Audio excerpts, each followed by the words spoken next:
My name is Christopher Starr. I'm an ophthalmologist practicing at the Weill Cornell Medical Center in New York City. I'm a cornea, cataract, and refractive surgery specialist, and I have certainly a special interest in dry eye and ocular surface diseases.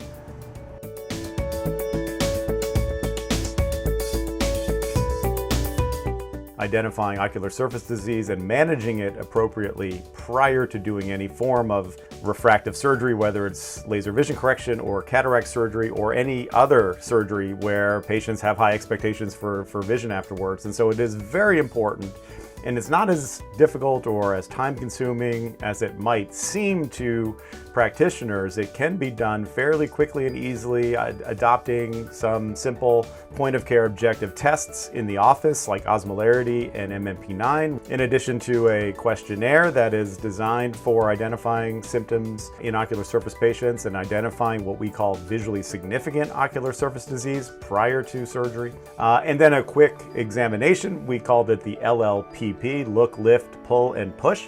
And with that simple examination, it doesn't have to take very long. And with those tests and the questionnaire, you will be able to identify visually significant ocular surface disease at the preoperative surgical visit prior to doing the surgery, treat it prior to doing the surgery, and certainly patients will have better visual outcomes and higher satisfaction. And certainly doctors will have higher satisfaction as well.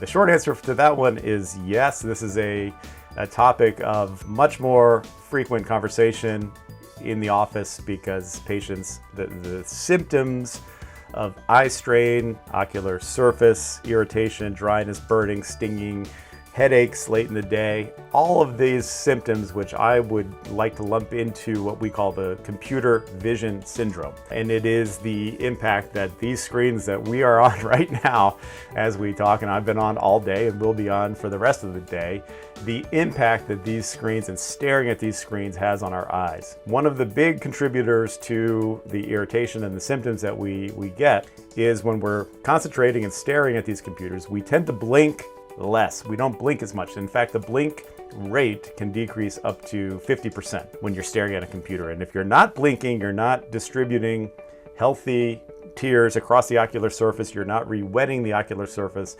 And as you can imagine, the ocular surface, the cornea, dries out, and that gets worse and worse as the day goes on, and these dry spots start building, and that can lead to worsening redness, worsening grit, irritation, foreign body sensation, and very importantly, worsening vision. The vision can start fluctuating. You might start blinking more to kind of clear it up temporarily, but then it gets blurry again, and people then start putting in eye drops. And in addition to the blinking issue and the dry eye issue, when you're kind of staring at this near distance, I'm only about, 13, 14 inches from my computer right now. I'm staring at this fixed near target.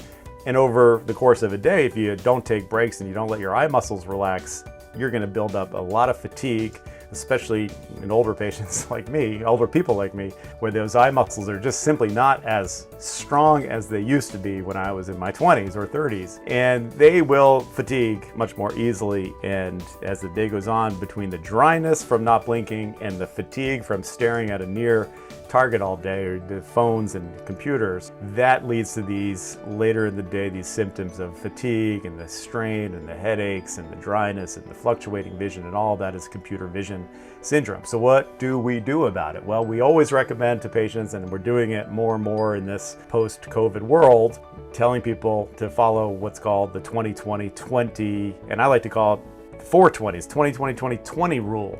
Traditionally, the 20-20-20 rule was every 20 minutes, take a break from your computer, look into the distance at a target that's 20 feet away or further for 20 seconds or more. And essentially what that does is it allows the eyes to kind of relax, lets those eye muscles relax, and relieves some of that strain that builds as the day goes on. But the fourth 20, which I have added on, and hopefully this will catch on, during those breaks every 20 minutes, for another 20 seconds, if you can just close your eyes for 20 seconds or more. And what that's doing there is, of course, re-wetting the ocular surface and bathing the cornea and the ocular surface in healthy tears, and just kind of reducing that exposure that we're all exposed to as the day goes on by not blinking. So 2020, 2020 is a good message for people to follow in this post-pandemic world. Of course, there are other issues stemming around masks and air blowing into your eyes and putting your mask on and hitting the corneas as you put the mask on. That's certainly something we've seen a lot more of. Getting better seals over the nose so that air is not blowing back into the eyes. For people with dry eyes, that's a trigger for a flare, really. And in people who wear contact lenses, similarly, it will lead to contact lens irritation and reduced contact lens tolerance. So a whole host of things, the post-COVID world, computers, masks, etc., have led to an increase in dry eye flares around the world.